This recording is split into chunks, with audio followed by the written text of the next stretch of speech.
News 16 Kerala 20ാം വാർഷികത്തിൽ സമർപ്പണത്തിന്റെ സന്ദേശം നൽകിക്കൊണ്ട് വിശുദ്ധനിമ സംഘടിപ്പിച്ചു. സാംസ്കാരിക സാമൂഹിക സംഘടനയായ തനിമ കുവൈറ്റ് 20ാം വാർഷികവും വിശുദ്ധനിമയും സംഘടിപ്പിച്ചു.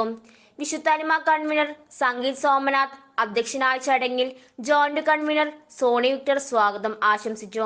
തനിമ ജോയിന്റ് കൺവീനർ വിജേഷ് വേലായുധൻ ആമുഖ പ്രസംഗം നടത്തി. തുടർന്ന് Babuji Bathery, Jacob Varghese, Dileep D, K Binu K എന്നിവർ വിശുദ്ധനിമയുടെയും മാഗ്ബത്ത് നാടകദിനങ്ങളുടെയും ഓർമ്മകൾ പങ്കുവച്ചു. അംഗങ്ങൾ ഒരുക്കിയ വിഷുക്കണിയും വിഷുസദ്യയും കൊണ്ട് വ്യത്യസ്തമായ ചടങ്ങിൽ തനിമയുടെ 20ാം വാർഷികം കേക്ക് മുറിച്ച് ആഘോഷിച്ചു.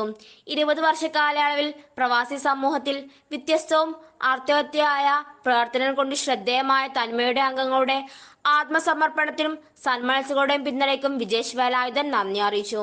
News 16 Kuwait. പക്ഷമില്ല, വിവേചനമില്ല. നേരിനൊപ്പം, നാടിനൊപ്പം, നാട്ടുകാർക്കൊപ്പം. News 16 Kerala channel.